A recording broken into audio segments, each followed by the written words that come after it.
नमस्कार साथियों, स्वागत है आप सभी का अंकित इंस्पायर्स इंडिया पर। मैं हूं अंकित अवस्थी, आप हैं मेरे साथ में मालदीव का अपडेट लेने के लिए। मालदीव का अपडेट क्यों? क्योंकि जिस समय पर भारत और मालदीव के बीच में खींचतान चल रही है टूरिज्म को लेकर, इसी बीच में नवनिर्वाचित राष्ट्रपति मोइजू निकले हुए हैं चीन की यात्रा पर। 8 जनवरी से ही चीन की यात्रा पर है, 12 तारीख तक यात्रा चलेगी। 11 तारीख के दिन ही शी जिनपिंग का बयान आ गया है और बयान इस तरह का कि मालदीव को एक तरह से पिटी कार्ड खिलाया जा रहा है कि बेटा तुम चिंता मत करो, तुम संघर्ष करो, हम तुम्हारे साथ हैं।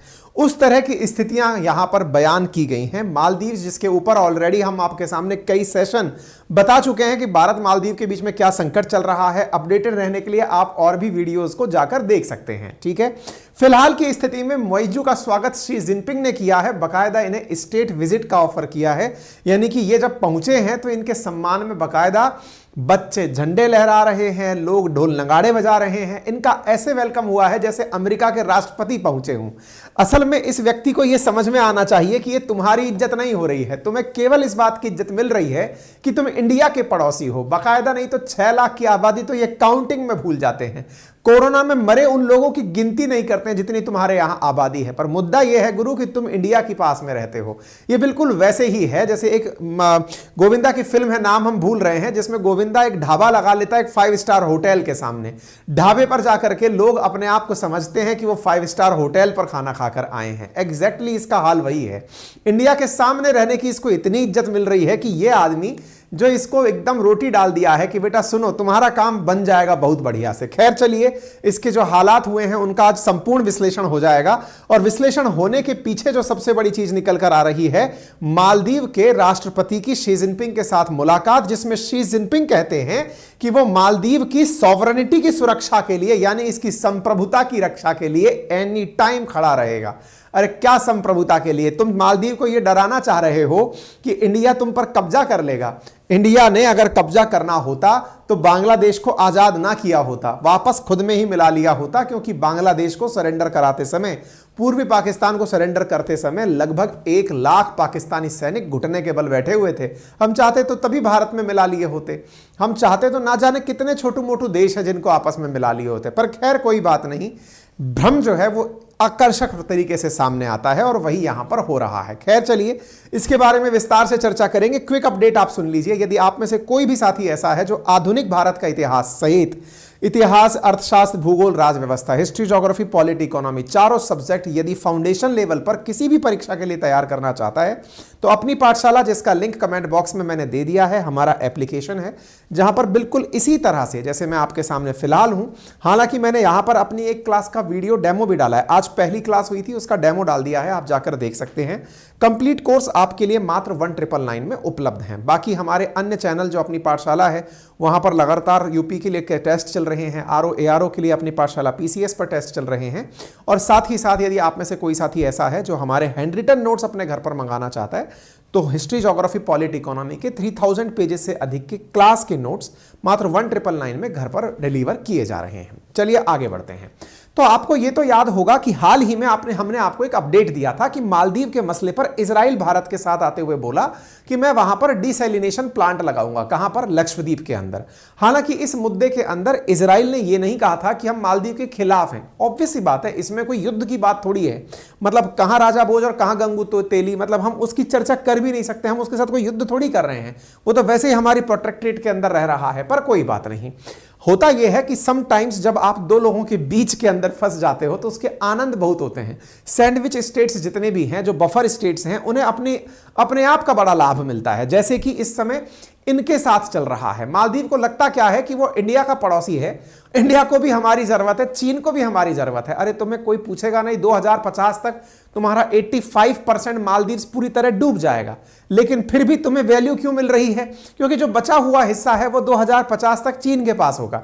क्योंकि तुम जिस तरह से कर्ज ले रहे हो, तुम्हारी कुल जीडीपी का 35% कर्जा फिलहाल चीनी कर्जा है, चीन से लिया हुआ कर्जा है। फिलहाल जो तुम इनके साथ में व्यापार कर रहे हो उसमें 99% जो एक्सपोर्ट है वो चीन वाले तुम्हारे यहां कर रहे हैं। तुम्हारे यहां से कुछ 50 मिलियन डॉलर की मछलियां मंगा रहे हैं और तुम उसमें राजी हो रहे हो। खैर चलिए, कोई नहीं, इनकी करनी इनके साथ में। फिलहाल साहब चर्चा निकल कर आती है कि मोइजू पहुंचते हैं चीन।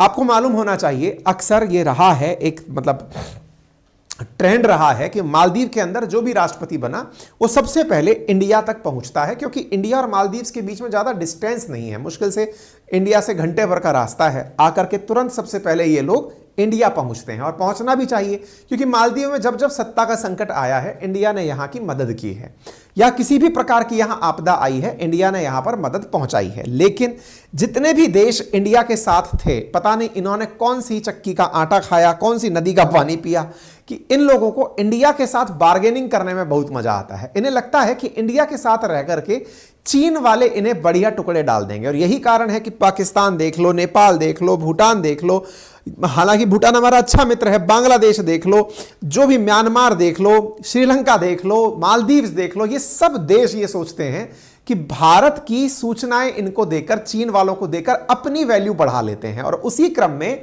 यहां पर आप खबर देखते हैं, प्रेसिडेंट ऑफिस मालदीव से खबर आती है कि हिज हाइनेस जो है साहब, ये साजिदा मोहम्मद के साथ में जो यहाँ के प्रेसिडेंट हैं मोइजू, ये अपनी धर्मपत्नी के साथ में पहुंचते हैं। बाकायदा चीन में इनका ग्रांड वेलकम होता है। सही मायने में पूछा जाए ना तो चीन के यहां पर वेलकम होना ये अपने आप में दर्शाता है कि वेलकम किस चीज का हो रहा है, तुम्हारी इस स्ट्रेटेजिक वैल्यू का वेलकम होता है। अपनी पत्नी के साथ ये यहां पहुंचे।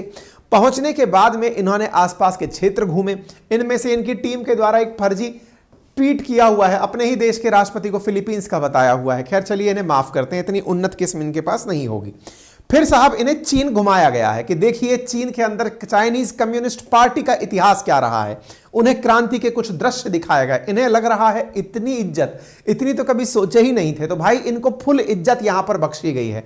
ये बकायदा चीन घूम रहे हैं। चीन घूमने के बाद में घुमाते घुमाते इनको शी जिनपिंग से मिलाया गया। हम खुद यह बड़ी ही पहली बार तस्वीर देखे हैं, मतलब इतना कभी ध्यान नहीं गया कि इनके राष्ट्रपति के साथ इनकी धर्मपत्नी है, तो शी जिनपिंग की भी धर्मपत्नी यहां पर साथ में इन्हें रिसीव करने आई है।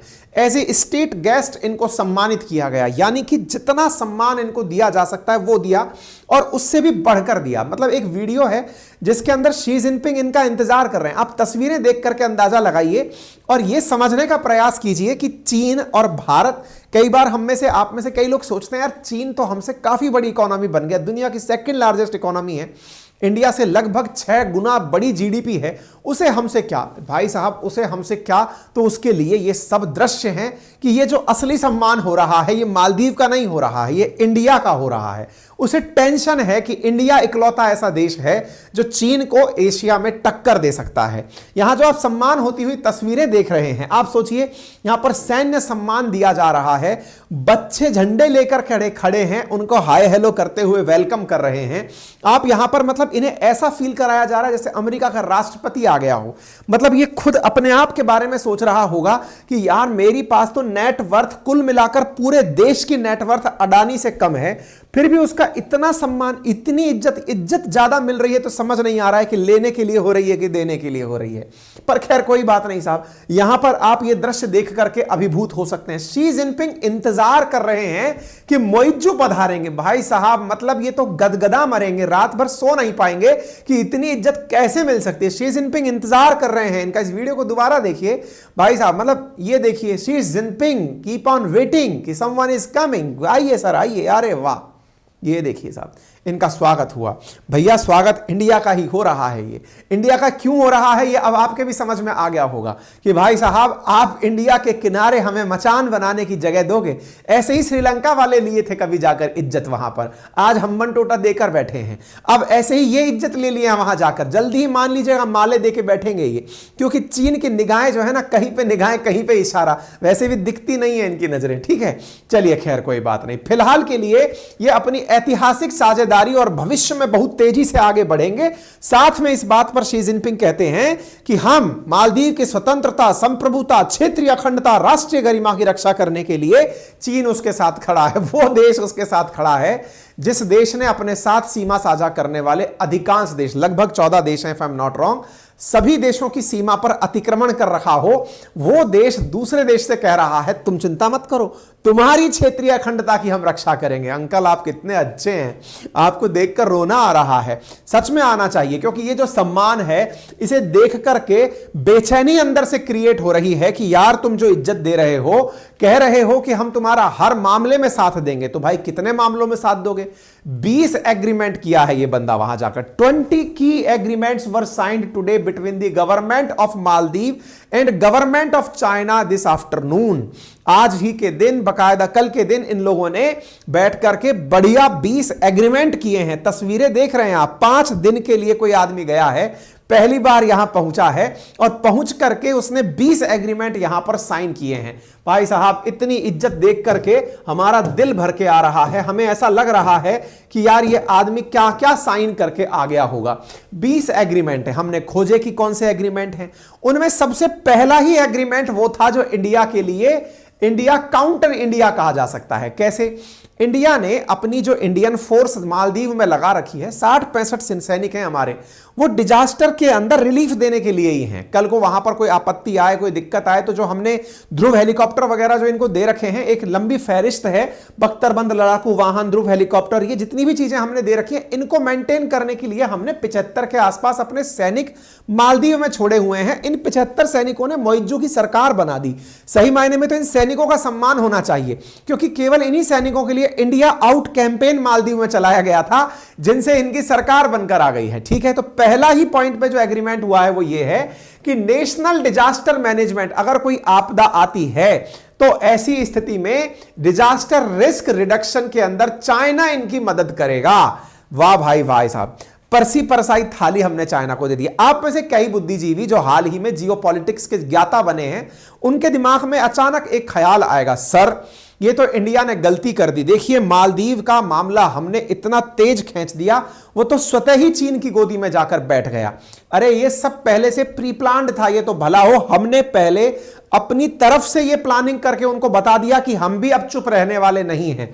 अदरवाइज तो उस आदमी के राष्ट्रपति बनते ही डिक्लेयर हो गया था कि वो चीन पहले जाएगा, चीन के साथ क्या क्या एग्रीमेंट करेगा, इंडिया आउट कैंपेन करके। तो इसके जो पहले वाले भी नेता थे, सालेहा से पहले वाले जो थे, उन सब ने भी तो यही कैंपेन चलाया था, इंडिया को यहां से भेजो। यानी इंडिया को मालदीव में चीनी इंटरफेरेंस आज से नहीं, लंबे समय से दिख रहा था। ये तो अब जाकर हमने एक्शन लेना शुरू किया है कि देखो हम तुम्हारा क्या करते हैं। ठीक है, ऐसी स्थिति में एक और चीज हुई, और यह था कि हम लोग ब्लू इकोनॉमी बनाने में मछली उत्पादन में आपकी सहायता लेंगे। भाई साहब, मछली पालन का तो हाल चीनियों का यह है, ये खाते ही झोंगा, बिल्ली, कौआ, ये सब खाते रहते हैं। ये ऐसी स्थिति में मछलियां, सी फूड भी इनका बहुत बड़ा भोजन है। आपको मालूम है, चमगादड़ का सूप पीना है इनको, तभी तो कोरोना इनके यहां फैल रहा है। हालात ये हैं कि इनके यहां पर खाया मेजॉरिटी टाइम पर ऐसे ही ऊट पटांग चीजों को जाता है, लेकिन सी फूड भी इनका मेजर फूड है। सी फूड में ये श्रीलंका भी जब आए थे तो क्रॉलिंग करने के लिए समुद्र की गहराई से मछली ढूंढने आए थे। मालदीव कह रहा है हम भी आपको मछली देंगे। बोले 2 मछली, तुम फंस गए जाल में। तो भाई साहब, मछली के लिए ये जुड़ गए इनके साथ में। इनके साथ साथ ये और भी चीजों पर ये मतलब बातचीत किए, उनको हम अलग अलग न्यूज कटिंग्स में लेते चले जाएंगे। जैसे इन्होंने कहा कि मालदीव की राजधानी माले के अंदर, ये रही मालदीव के सेंटर में राजधानी माले, जहां पर मालदीव की सरकार ने इनसे कहा है कि आप हमारे यहां पर जो रोड कॉरिडोर आप लोग बनाते हैं बेल्ट एंड रोड इनिशिएटिव के तहत, वो सड़कें बनाइए। दूसरा, इंडिया वाले धमकी दे रहे हैं कि वो टूरिस्ट नहीं भेजेंगे। सर, हमें चीनी टूरिस्ट भेजिएगा, हमें टूरिस्ट चाहिए। अब आपका टूरिस्ट वहां आना चाहिए। ऐसा क्यों कहा इन्होंने? क्योंकि इन्हें मालूम है कि टूरिज्म में इंडिया का अगर टूरिस्ट वहां नहीं गया तो दूसरा देश का टूरिस्ट आकर के उस जगह को भर देगा। ऐसी स्थिति में इनके बीच में मालदीव की टूरिज्म को लेकर के बड़ा ही कॉपरेशन का एग्रीमेंट हुआ। साथ में यह भी कहा गया कि मालदीव और चाइना एक दूसरे के साथ $50 मिलियन के प्रोजेक्ट डेवलप करेंगे टूरिज्म जोन विकसित करने के लिए। यानी कि इन क्षेत्रों में कुछ ऐसे क्षेत्र बनाए जाएंगे जो टूरिज्म को बढ़ावा देंगे। साथ ही साथ बेल्ट एंड रोड इनिशिएटिव के तहत यहां पर पार्टनरशिप और बढ़ाई जाएगी। टूरिज्म का आंकड़ा एक बार के लिए आप देख लीजिए। फिलहाल इंडिया यहां पर टॉप टूरिस्ट देने वाली जगह है। पहले कभी चाइना यहां पर टॉप टूरिस्ट देने वाली डेस्टिनेशन हुआ करता था। फिलहाल यहां पर इंडिया नंबर 1 है और ये चाइना से डिमांड कर रहे हैं कि सर अगर समय मिल जाए तो कृपया करके अपने चीनी लोगों से कहना कि वो मालदीव घूमने आए। तो उन्होंने कहा चिंता मत करो, अब तुम तो इंडिया के खिलाफ खड़े हो ना, तो हम तुम्हारे साथ हैं, तुम्हारी जगह का भरपूर दोहन करेंगे और तुमको बहुत अच्छे से इज्जत और सम्मान मिलेगा।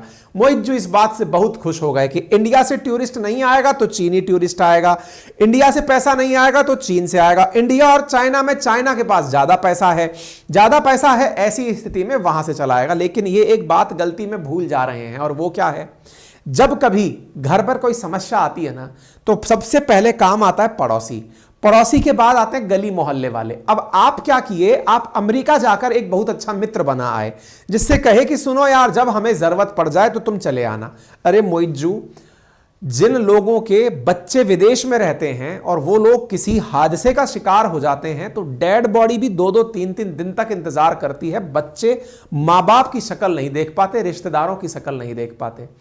तुम जाकर सौदा कर आए अपनी चीजों का चीन में जाकर के। अरे इंडिया तो तुम्हारे लिए 911 वाला नंबर है, जिसको जब कॉल किए सहायता पहुंच जाती है।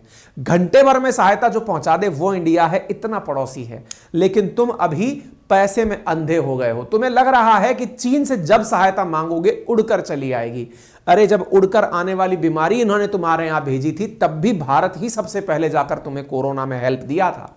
पर खैर कोई नहीं, समय अपने आप सबको लेसन सिखाता है, और इनके लेसन्स में तो अभी लेसन की गिनती होने वाली है, शुरुआत होने वाली है। क्योंकि इन जनाब ने शुरुआती तौर पर, इनके जब प्रीकर्सर थे, यानी कि इनके जो पूर्व नेता थे, इनकी पार्टी से मिलजुल करने वाली, यानी ऐसी ही एंटी इंडिया सेंटीमेंट रखने वाले जो नेता थे, उन्होंने 2014 में बेल्ट एंड रोड इनिशिएटिव के अंदर, अब्दुल्ला यामीन हुआ करते थे जो इंडिया आउट कैंपेन चलाए थे, वो इंडिया आउट कैंपेन वाले नेता पहले बेल्ट एंड रोड इनिशिएटिव में मालदीव को धकेल दिए थे। और उसी मालदीव को धकेलने पर यहां पर बड़ी मात्रा के अंदर बहुत बड़ा कंस्ट्रक्शन चीन के मदद से हुआ।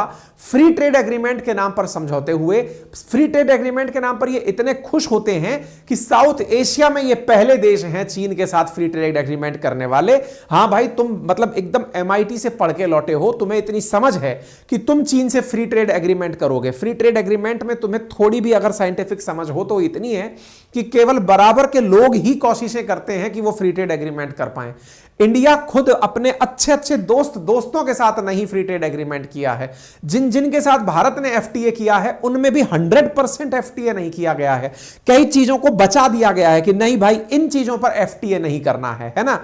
पर तुम हो कि मानने को तैयार नहीं हो। पर खैर, लेसन तुम्हें सीखना है, लेसन सीखना है। मैं आपको याद दिला दूं कि इनके यहां जब जब सरकारें बदलती हैं, वो चाइना से दूर भागती हैं। तो इससे पहले की जो सरकार थी, सालेह की जो सरकार थी, वो चाइना से दूर भाग गई थी, फ्री ट्रेड एग्रीमेंट को भी भाग गई थी, और FTA से बाहर निकलकर उसने कहा था कि नहीं, हम अपना काम करेंगे। लेकिन फिलहाल के लिए चीन की गोदी में जाकर बैठा हुआ मालदीव्स इनसे उम्मीद करता है कि इनके साथ ट्रेड बढ़िया कर लेगा FTA के माध्यम से। FTA का मतलब है ऐसा व्यापार। मछली भी कितने की, तो उदाहरण के रूप में आप देखिए 2022 का इन दोनों के बीच ट्रेड था $451.29 मिलियन का, जिनमें से 451 के लगभग ही, यानी कि कंप्लीट अपने आप में जो वैल्यू है वो चाइना के एक्सपोर्ट की ही थी। यानी चाइना ने ही इनके यहां सारा सामान भेजा था। $500 बिलियन के व्यापार में अधिकांश जो व्यापार था वो इनके पास चाइना का ही था।